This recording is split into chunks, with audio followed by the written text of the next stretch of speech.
Hello everyone, welcome to भौतिक academy plus. मैं अभय कुमार और मैं आप लोग को पढ़ाऊंगा फिजिक्स। आज का लेक्चर क्लास 12 के एक यूनिट का है, जिस यूनिट का नाम है प्रकाशिकी। और प्रकाशिकी का एक ब्रांच है किरण प्रकाशिकी। मतलब कि किरण प्रकाशिकी क्या होता है, मैंने आपको इसके पहले वाले लेक्चर्स में बताया है कि किरण प्रकाशिकी की वह शाखा है जिसके अंतर्गत हम प्रकाश को किरण मान करके प्रकाश संबंधी सभी घटनाओं का हम अध्ययन करते हैं। तो आज से ये किरण प्रकाशिकी मतलब रे ऑप्टिक्स का जो भी लेक्चर्स होंगे वो सब स्टार्ट होते हैं। तो सबसे पहले रे ऑप्टिक्स का पहला टॉपिक क्या होता है भाई, कि प्रकाश का परावर्तन। ठीक है, तो प्रकाश के परावर्तन को हम लोग रे ऑप्टिक्स के थ्रू आसानी से समझ सकते हैं। तो आज का लेक्चर है प्रकाश के परावर्तन के बारे में। प्रकाश का परावर्तन क्या होता है, ठीक है, इसके क्या नियम होते हैं और प्रकाश संबंधित बहुत कुछ चीज़ें सीखेंगे। तो देख लेते हैं कि प्रकाश का परावर्तन क्या होता है।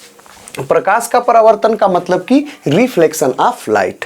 तो भाई ये क्या होता है, देखिए प्रकाश का परावर्तन मैं इसके पहले भी थोड़ा सा आपको चर्चा कर चुका हूँ, लेकिन प्रकाश का परावर्तन क्या होता है भाई, प्रकाश में एक गुण होता है कि जब वो किसी चमकीले सतह पर पड़ता है तो जिस माध्यम से आता है उसी माध्यम में क्या हो जाता है, वापस लौट जाता है।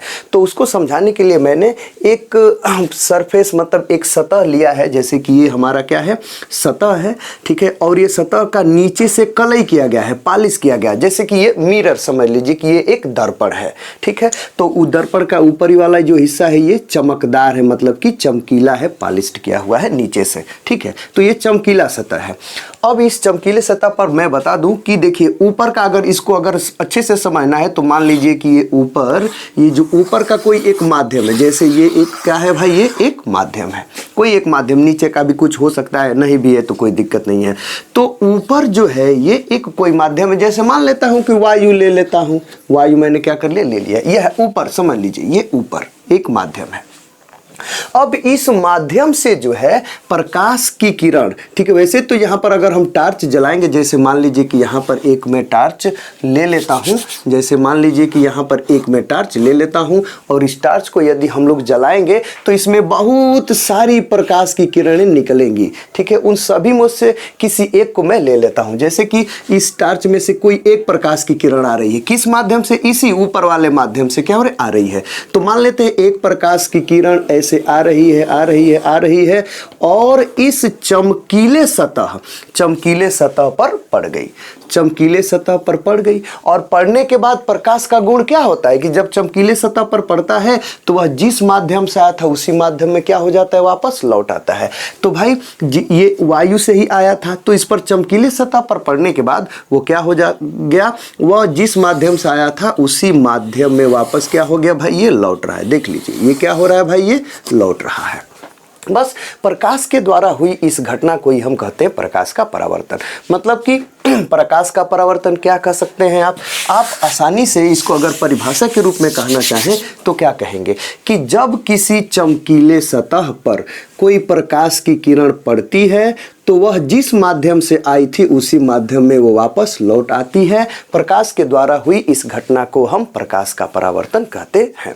अब देखिए, जब प्रकाश का परावर्तन किसी भी चमकीले पे कहीं भी किसी भी पृष्ठ पर से जब प्रकाश का परावर्तन होता है तो वहां पर कुछ नियम कानून जरूर होगा, जैसे कि वहां पर कुछ नियम होंगे, ये जरूर वहां पर ये फॉलो हो रहा होगा। उस नियम को भी हम आपको बताएंगे, लेकिन उससे पहले हम कुछ प्रकाश से परावर्तन के संबंधित कुछ चीजें हम आपको छोटी चीजें बताएंगे, जिसके थ्रू हम उन सभी को आसानी से समझ सकेंगे। तो खैर, अभी आप फिलहाल क्या समझे हैं, प्रकाश का परावर्तन किसे कहते हैं।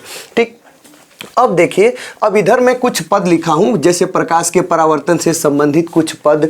ठीक है, कहीं भी प्रकाश का परावर्तन होगा तो इसमें जरूर ये पद इंक्लूड होंगे, यही सब होंगे सब। तो भाई पहला क्या है कि जैसे हमको जानना पड़ेगा कि आपतित किरण किसे कहते हैं, इंसिडेंट रे, परावर्तित किरण किसे कहते हैं। ठीक है, रिफ्लेक्टेड रे, परावर्तक तल, आपतन बिंदु, अभिलंब, आपतन कोण और परावर्तन कोण, ये सब चीजें आपको समझना पड़ेगा। तो भाई आप समझ चुके हैं कि प्रकाश का परावर्तन किसे कहते हैं। अब हमको जानना है कि आपतित किरण किसे कहते हैं। एकदम आसान, आप जानते भी होंगे, हो सकता है कि। तो भाई जो किरण आ रही है जो किरण किसी माध्यम से आ रही है उस किरण को क्या कहते हैं भाई? आपतित किरण हम कहते हैं। तो ये जो आ रही है इसको आपतित किरण कहेंगे, सिंपली एकदम। यहाँ पर हम लिख भी देते हैं आपतित ये किरण है, ठीक है, आपतित किरण है। और जो किरण, मतलब आपतित किरण आप समझ गए, इंसिडेंट रे। और जो किरण इस तल पर, चमकीले तल पर, सतह इस चमकीले तल पर से जो चली गई है, ठीक है, जो परावर्तित हो गई, जो चली गई है, उसे हम कहते हैं परावर्तित किरण। परावर्तित किरण, ये परावर्तित किरण हो गई। अब बात आती है कि ये परावर्तक तल क्या है? एकदम आसान, सब समझ ही रहे हैं। जिस तल पर से, चमकीले तल पर से प्रकाश की किरण आई और क्या हो गई? चली गई, मतलब परावर्तित हो गई। इस तल को हम क्या कहते हैं? परावर्तक तल। तो ये हो गया आपका क्या भाई? ये परावर्तक ये तल हो गया, परावर्तक तल। अब आपको समझना है कि भाई आपतन बिंदु क्या होता है, पॉइंट ऑफ इंसिडेंट। आपतन बिंदु क्या होता है भाई? एकदम आसान, परावर्तक तल के जिस बिंदु पर ये प्रकाश की किरण आपतित हो रही है उस बिंदु को क्या कहते हैं भाई? आपतन बिंदु कहते हैं, आपतन बिंदु कहते हैं। इस बिंदु को किसी भी पॉइंट से दर्शाया जा सकता है। तो आपतन बिंदु वो आप समझ गए। अब आपको समझना है भाई कि अभिलंब किसे कहते हैं। एकदम आसान। तो भाई ये आपतन बिंदु आप समझ गए, और ये जो परावर्तक तल है, जहां भी ये आपतित किरण आई हुई है, तो यहां पर ये जो छोटा सा तल, बड़ा सा तल कहिए या छोटा सा तल, अगर ये अनियमित तल है तो यहां पर छोटा सा तल तो जरूर ही होगा। तो ये आपतन बिंदु ले लीजिए, आपतन बिंदु से, और ये जो तल है, जो परावर्तक तल है, ये पूरा है, खैर इतना ही ले लीजिए। तो भाई आपतन बिंदु से परावर्तक तल के लंबवत, आपतन बिंदु से परावर्तक तल के लंबवत जो आप रेखा खींचते हैं उस रेखा को हम कहते हैं अभिलंब। क्या कहते हैं भाई? अभिलंब कहते हैं। ठीक, सामान्यतः इसको हम एन से डिनोट करते हैं। तो आप अभिलंब भी समझ गए। अब आपको समझना है कि आपतन कोण क्या होता है, एंगल ऑफ इंसिडेंस क्या होता है, जिसको स्मॉल आई से हम लोग डिनोट करते हैं। तो आपतन कोण क्या होता है? एकदम आसान, जो आपतित किरण है, आपतित किरण इस अभिलंब से कुछ न कुछ जरूर कोण बनाएगी। ये परावर्तित किरण इस अभिलंब से जरूर कुछ न कुछ कोण बनाएगी। तो ये आपतित किरण अभिलंब के साथ जो कोण बनाती है उसे हम कहते हैं आपतन कोण। ठीक है, और स्मॉल आई से इसको क्या करते हैं? डिनोट करते हैं। तो आपतन कोण आई बराबर क्या लिख ले भाई? मतलब आपतन कोण, ये आपतन कोण हो गया। और ये परावर्तित किरण भी अभिलंब के साथ क्या करती है? कोण बनाती है। तो ये परावर्तित किरण अभिलंब के साथ जो कोण बनाती है उसे क्या कहते हैं? परावर्तन कोण। उसको स्मॉल आर से डिनोट करते हैं। तो स्मॉल आर बराबर हम लिख ले रहे हैं परावर्तन कोण। तो भाई ये जो भी चीजें आप पढ़े हैं, जैसे आपतित किरण, परावर्तित किरण, परावर्तक तल, आपतन बिंदु, अभिलंब, आपतन कोण और परावर्तन कोण, ये सब चीजें आपको जानना चाहिए। तो अगर ये सब समझ गए हैं तो फिर आपको क्या करना है भाई? ये प्रकाश के परावर्तन के नियम को आपको जानना पड़ेगा। तो चलिए जान लेते हैं। तो अभी तक आप क्या जाने हुए हैं कि भाई प्रकाश का परावर्तन किसे कहते हैं। जब आपको नोट बनाना होगा तो सबसे पहले आप क्या करेंगे? ठीक है, बाय द वे अगर आप नोट बना रहे हैं तो सबसे पहले ये हेडिंग लिख लेंगे। हेडिंग लिखने के बाद आप इस फिगर को बना लेंगे। फिगर को बनाने के बाद आप क्या करेंगे भाई? सबसे पहले इसकी परिभाषा लिखेंगे। परिभाषा, उसको आप नहीं भी लिखेंगे तो काम चलेगा। ठीक है, ये सब नोट में ये सब आपको जानना चाहिए आंतरिक रूप से, तो सब मान लेते हैं कि आप जानते हैं। तो सबसे पहले आप क्या करेंगे? ये हेडिंग लिख लेंगे, ये फिगर बना लेंगे और इसकी परिभाषा लिखेंगे, मतलब प्रकाश की परावर्तन के। तो प्रकाश का परावर्तन की परिभाषा एक बार और बता देते हैं, क्या होता है भाई? तो भाई वही कि जब किसी माध्यम से कोई प्रकाश की किरण किसी चमकीले सतह पर पड़ती है तो वह जिस माध्यम से आई थी उसी माध्यम में वापस लौट जाती है। प्रकाश के द्वारा हुई इस घटना को क्या कहते हैं?